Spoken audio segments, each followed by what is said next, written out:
guys, this is Billy MacLellan. I'm in Toronto, Ontario, Canada. I'm reporting for the MMA Show. You're probably wondering, where is Gary Alexander? Well, to make a long story short, I called him up and I said, Gary, I'm heading down to Boston and I'm going to have a camera with me. If you can set anything up, that'd be awesome. And he called Mark Delagotte down at Sityodtong, and this is what I got. I hope you like it. I had a ball doing it.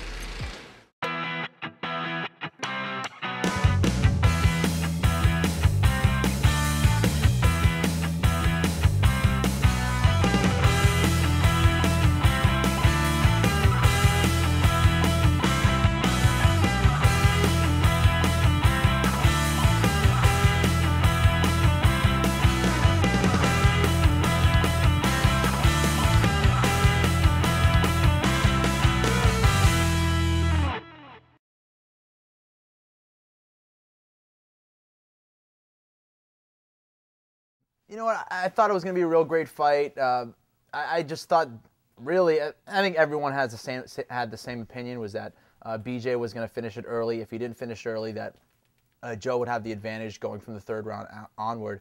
I just think BJ really had the huge advantage in the hands, and I think you saw that. Really, his takedowns were coming off of his hands. He kept knocking Joe down. He had him rocked a bunch of times during the fight, and once again, BJ's submission were his hands. He rocked him. You know, I think Joe was cut up, he was beat up, and I think he was too tired to defend that choke, too beat up to defend that choke. And, you know, BJ's a monster, and he's just so well-rounded. And if you want to beat BJ Penn, you have to be as well-rounded as him, and you're going to have to come in shape. That's the main thing. You have to be able to weather that storm, and unfortunately, Joe wasn't able to do that. And BJ had a great fight. And at the highest levels, it's going to be the little things. Who can capitalize and who can't? And that night, it was BJ. I don't know what's going on with that. I think, you know, BJ's fired up and Shirk's fired up. They've been talking trash for a little while. And, you know, I think a lot of people at 155 were kind of mad at Shirk because, you know, here he was. He fought for the title. He beat me, you know, and he took a long time off, didn't defend the belt for a while. Then he fought. Then he got popped for steroids, didn't fight for a while. And here he is. He's coming right back. You know, he got his suspension reduced, and he's going right there, and he gets his shot right at the belt, right off the bat. Hermes Franca was found, was popped as well, and he has to sit out a year without making any money. And Shirk tested positive, and he got 6 months reduced out of his suspension. And I think a lot of people don't see that as fair. And, you know, anytime any athlete gets popped for using, there's always going to be that doubt. You know, did he really do it? All his fights that he had in the past, was he clean? Was he not clean? I think people know now that, you know, just because you test clean doesn't mean you're clean. You know, people can time their cycles, people can time this and do that, so they actually test clean. And, you know, I think the fans start to realize that, and I think they think that because Shirk tested positive, they're not a big fan of him. BJ is a clean fighter, and you know, I think he's got, you know, integrity in that regard. He's a clean fighter. And you know, I don't know what's going on. I think BJ's fired up. They've both been talking trash about each other, about you using steroids and you're doing this and you hit a cop or whatever BJ did. You know, it's stupid. But a lot of it, you know, it's good because they're hyping up their next fight. I think a lot of people are looking forward to that. And there's a lot of bad blood between those guys. And, you know, they're going to go out there and have a war.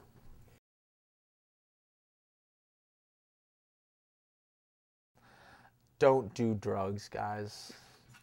Promise me, don't do drugs.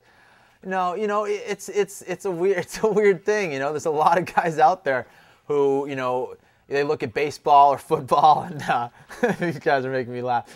They're looking at baseball and football, and their heroes are, you know, whoever, you know, these guys, and if they end up using steroids, they're like, well, man, if my hero can use steroids, I can too, or whatever. And you know, it can be a bad influence. The main thing is, it comes down to how much integrity, how much, you know, pride you have in yourself. And for me, this is the thing, why I don't use, for the main thing is, if I see a mountain, you know, I want to be the guy who said, you know what, I climbed that mountain myself. I had the heavy backpack. I went up there. I struggled through the cold, through the high altitude, and I freaking did it. You know, some other guys want to say, you know what, I climbed the mountain, but, you know, they took a helicopter, or, you know, they didn't have a bag with them, or someone helped them, you know, carry up the mountain. and they could still feel good about that. I don't think I could feel good about it. You know what I mean? Just, it's tough because there's always that struggle. You look around, you're like, man, my competitor's using, this other competitor's using, they're kicking ass, or maybe they even beat me. Man, now I got to do it. I got to do it. But I don't know. I think it's always been about, for me, it's always been about the challenge. I like climbing that mountain more than getting to the top right off the bat. Check out my website, kennyflorian.com, or my MySpace page, which is myspace.com/KenFlo. Hit me up over there. Check out the website. Got some good information on training, all that stuff. Check out Sityodtong.com. That's what we're training. We're training here in Somerville. We're training real hard. A lot of fighters over here getting ready for fights, and we got an unbelievable training environment over here, and a lot of big things. We're on a roll right now, and it's only going to get bigger and better for 2008 and beyond. And Sprawl, the best shorts in the business, just came out with some new shorts. Check them out before I take them all. NHBgear.com. You can get some of my videos. I got some new videos coming out. I got an MMA drills DVD coming up that's going to be sick. There's like 50 drills. A couple of these clowns are in it. You can check them out. And I got a basics instructional for MMA that's coming out soon too. It's in the works. We're trying to make it perfect for you guys so you understand what the heck's going on. So you don't have to, when someone has an arm lock, you don't have to say, punch him in the face, punch him in the face. Tortolot Solutions, Tough Guy Productions, Versa Climber. They're gonna scan me for a new UFC video game. That's cool. I'll be in the new UFC video game. So when I play, I can actually kick my own ass. April 2nd, main event, fight night. It's gonna be a sick card. Carl Parisian against Thiago Alves. Stephan Bonner against Matt Hamill. Clay Guida's going to be on the card. Frankie Edgar's going to be on the card.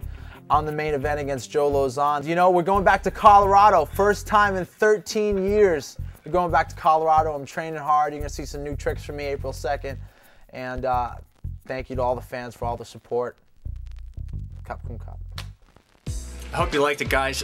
Look, if you're in the Boston area, go down and check out Sityodtong. They have a great facility down there, and they're really nice folks.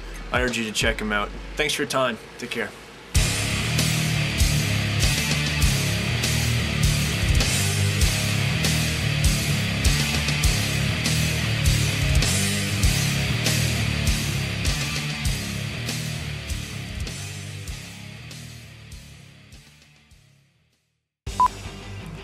Hi guys, this is Billy MacLellan reporting for the MMA Show. Hi guys, this is Billy MacLellan for the... What did I just say? MMA Show, okay.